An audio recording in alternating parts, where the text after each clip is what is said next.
자, 따라해 보겠습니다. 십계명 제1계명. 말씀에 은혜 받으시길 축복합니다. 출애굽한 이스라엘 백성들이 3개월 되던 날이에요. 3개월 후가 아니라 3개월 되던 그날에 시내 광야에 도착을 했습니다. 우리 출애굽기 19장 1절을 읽어봅니다. 이스라엘 자손이 애굽 땅을 떠난 지 3개월이 되던 날 그들이 시내 광야에 이르니라. 그런데 며칠이 안 돼서 시내산에 놀라운 광경이 펼쳐집니다. 우레와 번개와 빽빽한 구름, 그리고 연기가 자욱한 가운데 하나님께서 임재하신 겁니다. 모세는 하나님의 말씀을 받아 외치기 시작했습니다. 오늘 본문 1절 2절입니다. 하나님이 이 모든 말씀으로 말씀하여 이르시되 나는 너를 애굽 땅 종되었던 집에서 인도하여 낸 내 하나님 여호와니라. 십계명의 서론에 해당되는 이 말씀은 십계명을 이스라엘 백성이 앞서 경험한 하나님의 구원 역사, 다시 말하면 출애굽의 해방과 이렇게 연결시키고 있습니다. 그래서 십계명이 구원의 은혜를 베푸신 하나님의 선물이라고 하는 것을 강조하고 있습니다. 실제로 당시 하나님의 말씀을 청종하고 있는 이스라엘 백성들은 이 말씀이 무엇을 의미하는지 너무나 잘 알고 있었습니다. 불과 3개월 전만 해도 자신들은 애굽의 힘든 노역으로 인해서 울부짖고 고통을 당하고 있었기 때문에 그렇습니다. 아무튼 이스라엘 백성들은 노예였던 자신들을 인도해낸 하나님 여호와, 그 이름만 들어도 은혜가 넘쳐났습니다. 계속해서 모세는 하나님의 말씀을 하나하나 외칩니다. 다시 말하면 십계명을 백성에게 이렇게 수요한 것입니다. 어떤 나라든지 그 나라 국민들이 준수하고 있는, 따르고 있는 기본적인 헌법이 있습니다. 자, 여러분, 우리나라에도 헌법이 있죠. 우리 초등학교 때 배웠어요. 그 순서가 있어. 헌법, 법률, 명령, 규례, 규칙, 이런 식으로 내려가죠. 헌법은 최고의 법입니다. 자, 그래서 그 나라의 근본, 정신, 조직, 그리고 국민의 권리, 의무를 명시하고 있습니다. 여러분, 헌법의 모든 것을 담고 있는데, 전체적인 거, 최고의 법이니까 법률에 어떤 것을 규정했어도 헌법에 배치가 되거나 충돌한다 그러면 폐기되는 거예요. 못 쓰는 거예요. 왜? 최고의 법이 헌법이기 때문에 그래요. 온전한 나라로서 국가가 존재하려면 먼저 그 나라 모든 사람에 따른 헌법이 있어야 됩니다. 근데 우리가 다 공부해서 아는 것처럼 또 이렇게 다 명문화된 성문법으로도 존재하지만 어떤 나라는 관습적으로 또 전통으로 내려오는 불문법으로도 존재합니다. 그래서 나라와 부족들 사이에서 어떤 형태로든지 법이 존재합니다. 자, 하나님은 시내산에서 이스라엘을 그분의 나라로 세우셨습니다. 하나님과 이스라엘 사이에 언약이 체결되고 그날의 근간이 되는 법이 반포됐는데 그것이 바로 십계명입니다. 십계명은 언약 백성을 향한 하나님의 뜻인데 2개의 돌판에 기록이 됐습니다. 하나님이 이스라엘 백성을 구원하신 것은 이제 해방됐으니까 우리 마음대로 살아도 된다 이래서 제멋대로 살게 하려는 게 아니라 하나님의 백성답게 하나님의 법을 지키며 살게 하려는 것이 하나님의 뜻이었습니다. 십계명은 다른 모든 계명들의 기초를 이루고 있고 영원한 효력을 지니고 있는 절대적인 명령입니다. 특별히 십계명은 이스라엘 공동체의 정체성을 드러내는 가장 근본적인 규정인 동시에 이스라엘 문화가 지켜야 할 하나의 가치적 기준이 됩니다. 자, 십계명은 크게 2파트로 나뉘어지는데 1계명에서 4계명까지는 하나님과 사람 사이에 관계되는 규범입니다.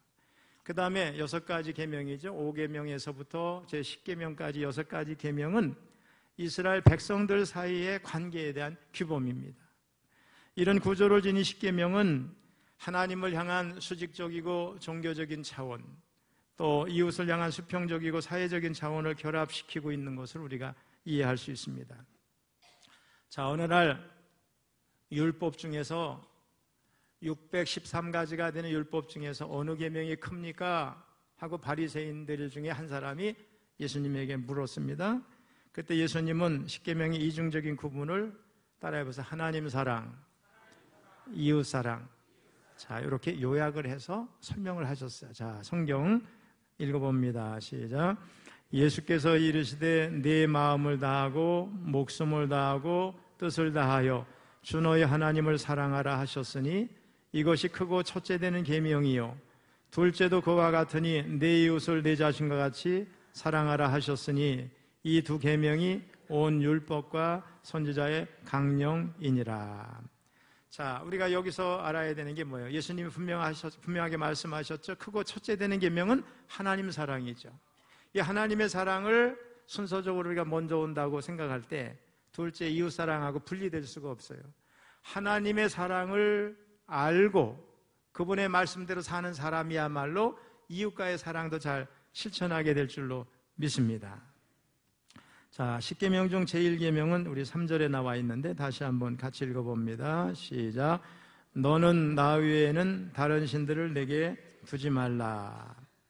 우리 대부분의 기독교인들은 나는 부처님 안 섬기니까 또 다른 신들을 안 믿으니까 계명을 잘 지키는 거 아닌가 이렇게 오해할 수 있어요. 그런데 그것은 제1계명의 뜻이 뭔지 모르기 때문에 그렇습니다. 제1계명은 모든 계명으로 들어가는 하나의 관문과 같은 계명입니다. 제1계명을 통과하지 못하면 다른 계명도 통과할 수가 없어요. 제1계명은 모든 계명을 여는 열쇠 같은 계명이에요. 그러니까 제1계명을 잘 지키는 사람은 나머지 9개의 계명도 잘 지킬 수 있게 되는 겁니다. 제1계명을 원문으로 번역하면 이런 거예요.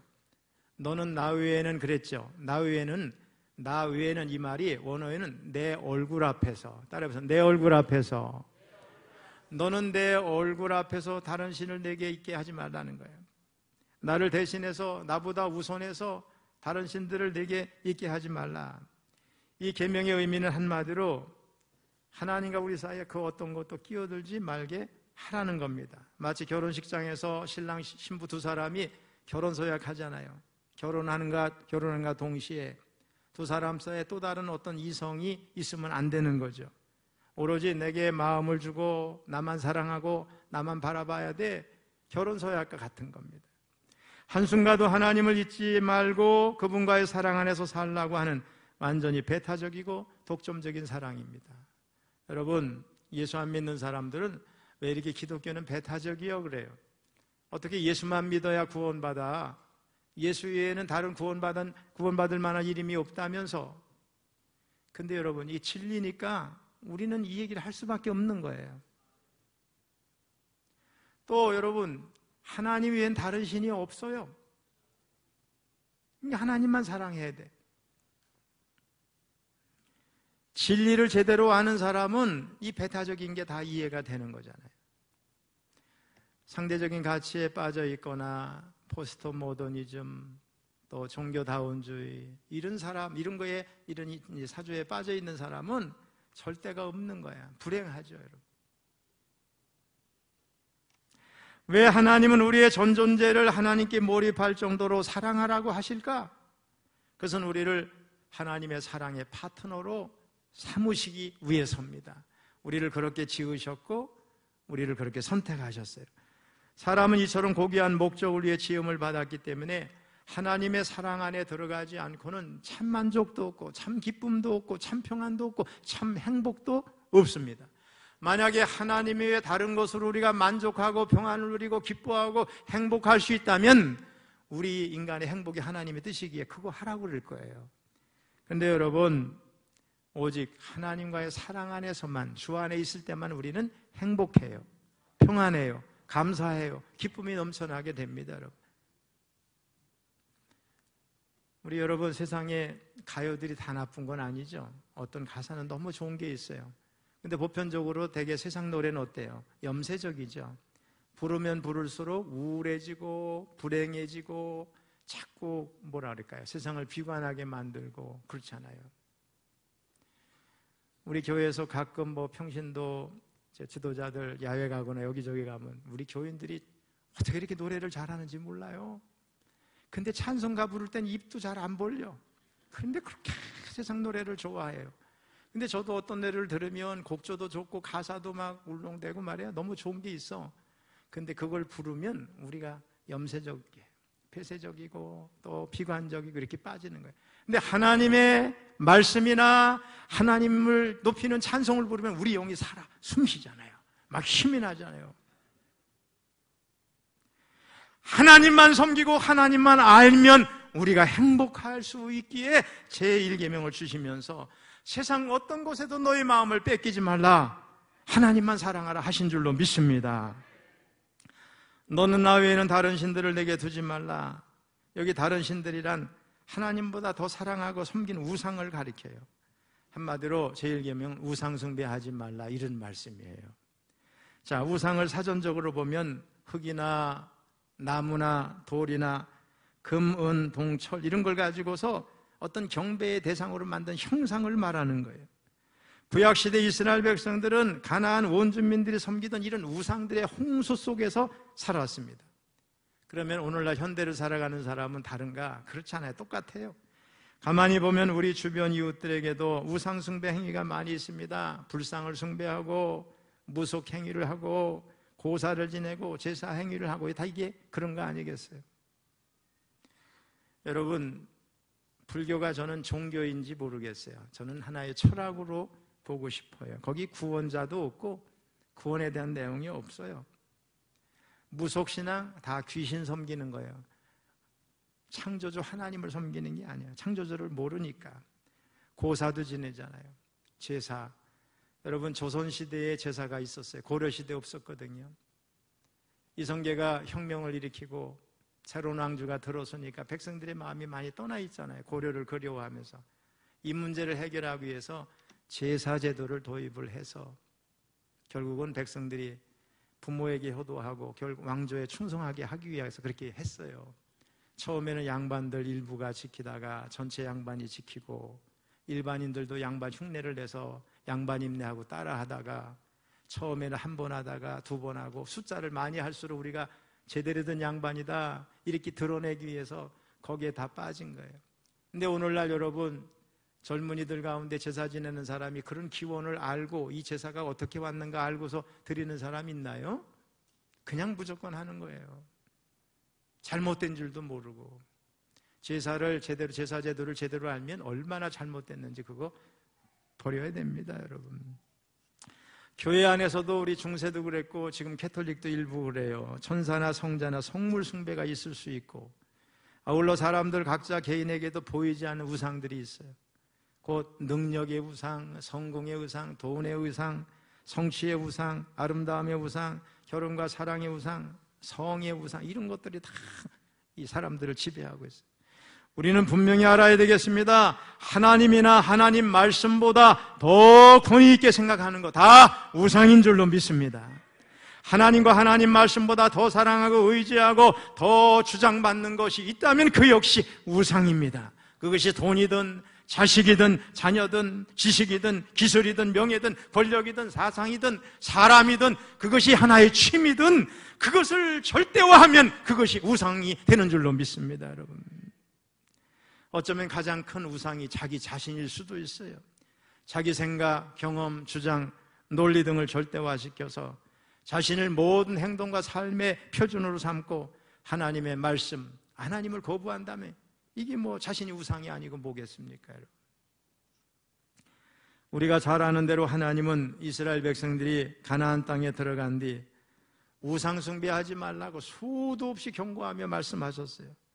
그러나 이스라엘은 가나안 땅에 들어가자마자 우상 숭배에 빠지게 되고 그 때문에 나라가 멸망이 되고 포로로 잡혀가고 그랬어요.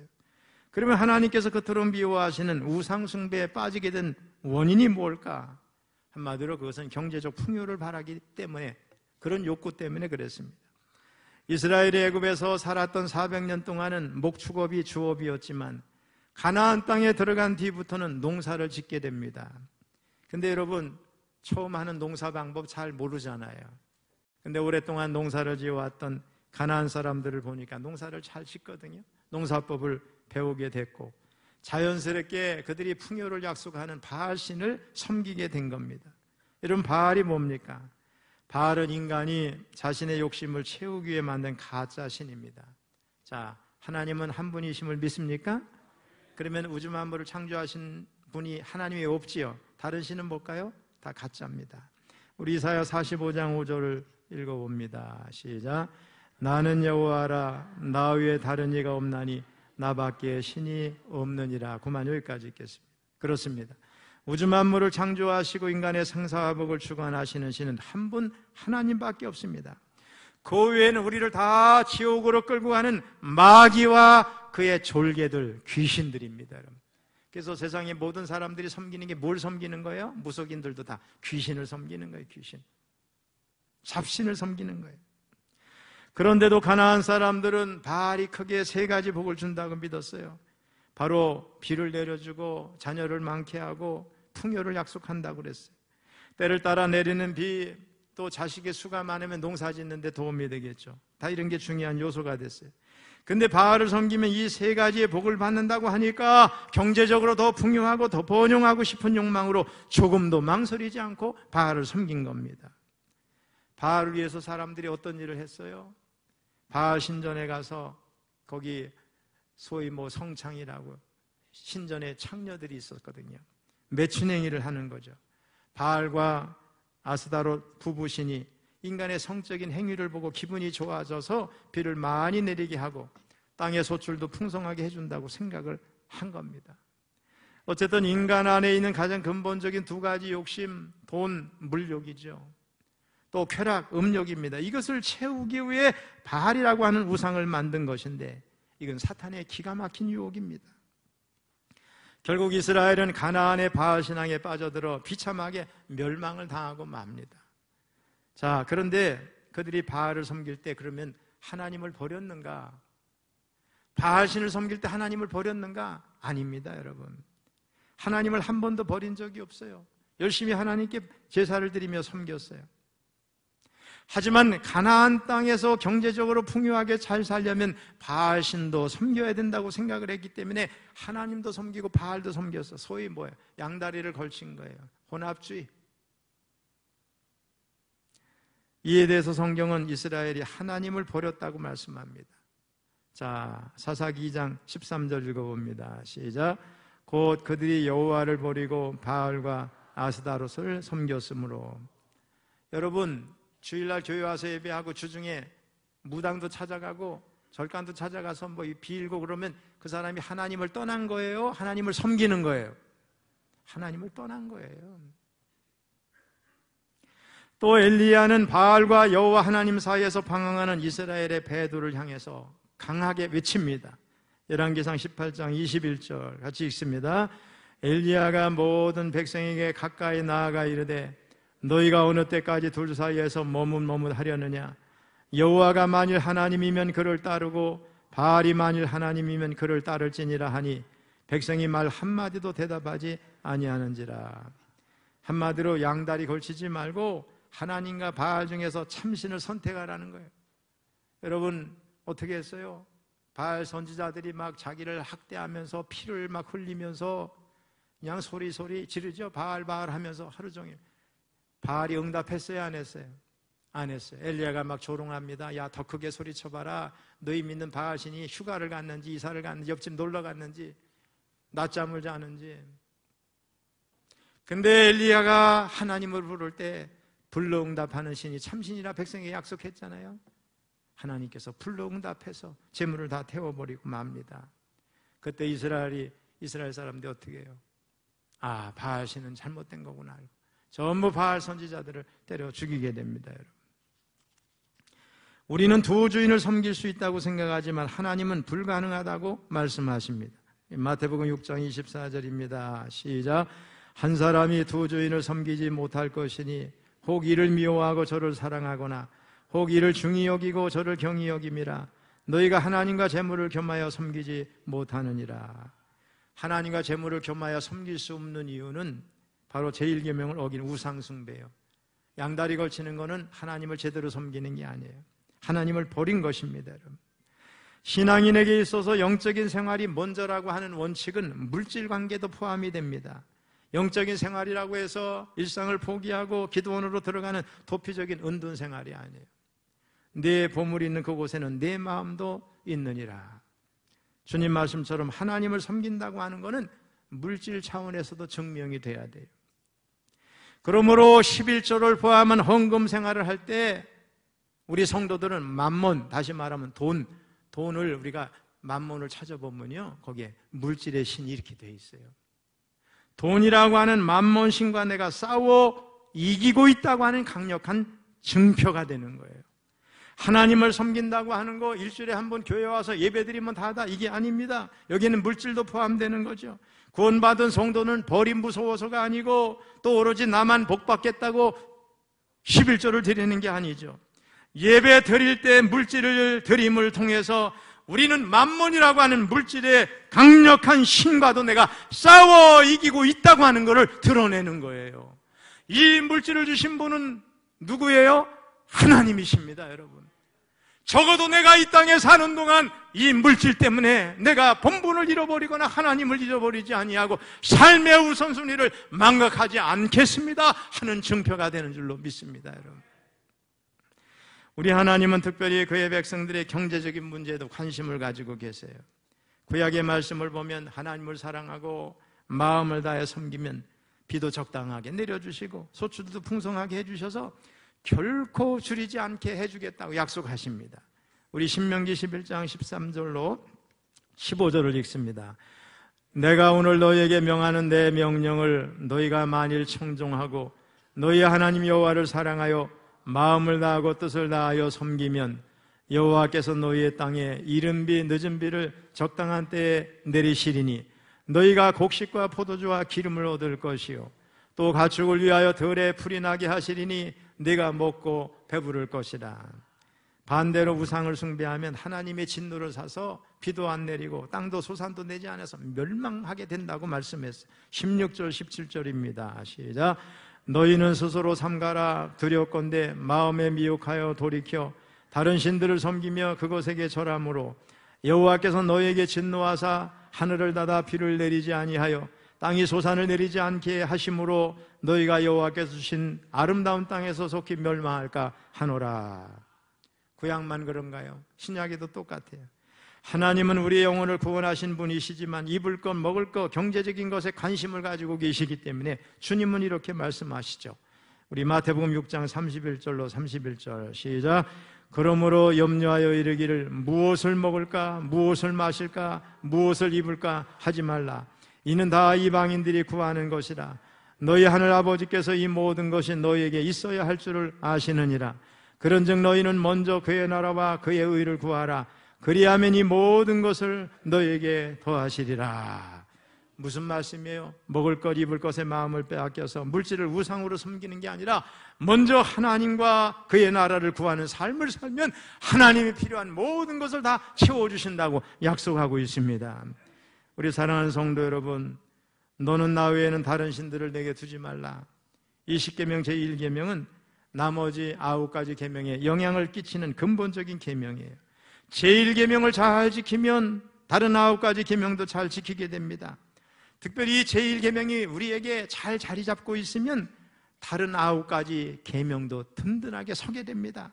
이것이 흔들리면 나머지 계명도 계속해서 흔들립니다. 예를 들어서 제1계명이 흔들리면 제2계명도 어기게 돼요. 하나님은 한 분이시고 하나님 외에 다른 것을 섬기지 않는다, 이렇게 우리가 지켜야 되는데 그렇지 않다면 우상을 만들게 됩니다. 제3계명도 어깁니다. 하나님의 이름을 망령되이 부릅니다. 제4계명 안식일 주일도 맘대로 범하게 됩니다. 거기다가 수평적인 인간과의 관계도 흔들립니다. 하나님을 잘 섬기지 못하는 사람이 부모를 잘 섬길 수 있을까요? 생명을 귀하게 여기지도 못합니다. 그래서 살인을 합니다. 간음을 합니다. 도적질을 합니다. 이웃에 대해서 거짓 증거합니다. 이웃의 것을 탐내는 것입니다, 여러분. 그러니 제1계명이 얼마나 중요한가요, 여러분? 하나님만 섬기고 하나님 앞에서, 따라서 하나님 앞에서, 소위 그 코람데오라고 해요. 신전의식이죠. 앞전자를 써서 하나님 앞에서 사는 삶을 가지고 산다면 이런 일은 거의 일어나지 않습니다. 일어난다 해도 부분적이고 곧바로 회개하게 돼 있어요. 그런 개인, 가정, 나라와 민족은 평화롭게 살 수밖에 없습니다, 여러분. 십계명 제1계명은 한마디로 헛된 우상 숭배하지 말고 하나님께 올인하라는 거예요. 또한 자기 자신을 위해 살지 말라는 겁니다. 사람이 다른 신들을 위하고 섬기는 것은 바로 자신을 위한 거예요, 여러분. 만일 하나님 앞에 다른 것을 우선순위로 둔다면 그것을 신으로 섬기는 거예요. 예를 들어서 하나님보다 돈을 우선순위로 섬기면 제일 계명을 범하게 되는 겁니다. 또 공부를 열심히 하는 건 좋지만은 공부를 열심히 한다는 명목으로 하나님 앞에 예배하는 것도 다 포기한다 그러면 그것도 우상숭배, 제일 계명을 범하는 거예요. 아침에 일어나서 우리 통상 새벽 기도하는 사람은 하나님 앞에 예배의 자리에 오잖아요. 기도의 자리에 오잖아요. 또 그렇지 않다 하더라도 앞에 눈을 뜨면은 성경책을 읽는다든가 큐티를 한다든가 기도를 한다든가, 그렇지 아니하고 휴대폰 재미있는 것이 생각이 나서 뭐 그거 들고 앉아 있다 그러면 그 휴대폰에 재미있는 것 때문에 하나님을 잊게 하니 그것도 제일 계명을 범하게 만드는 거죠, 여러분. 그렇습니다, 여러분. 우리가 행동으로서 자신이 무엇을 우선순위에 있게 하는지를 다 드러내는 겁니다. 하나님 앞에 그 어떤 것을 잊게 하지 않는 것이 중요한 줄로 믿습니다. 돈이든 휴대폰이든 즐거움이든 뭐든 거 다 하나님보다 그것을 앞에 놓으면 절대 안 될 줄로 믿습니다, 여러분. 문제는 이런 삶을 살면서도 불안하지 않고 평안하다면 자신을 한번 돌아봐야 돼요. 그 마음에 성령께서 계시다면 절대 그렇게 살 수가 없는 것입니다, 여러분. 그래서 제1계명은 우리가 하나님의 백성이 되는데 가장 결정적인 계명입니다. 이 계명 하나로 하나님의 백성이 되느냐 안 되느냐가 결정된다고 해도 과언이 아닐 정도로 중요한 계명입니다. 다만 이 계명은 강요가 아닙니다. 하나님의 본질을 깨닫게 하고 하나님의 존재를 깨닫게 하는 계명입니다. 오직 하나님만을 참신으로 믿을 때 우리는 그의 자녀로서 하나님의 은혜를 받고 행복한 삶을 살게 될 줄로 믿습니다. 그러므로 이 제1계명이 이 자리에 계신 성도 여러분 마음속에 깊이 새겨져서 나머지 9가지 계명도 잘 지켜서 복된 인생 되시기를 주님의 이름으로 축원합니다.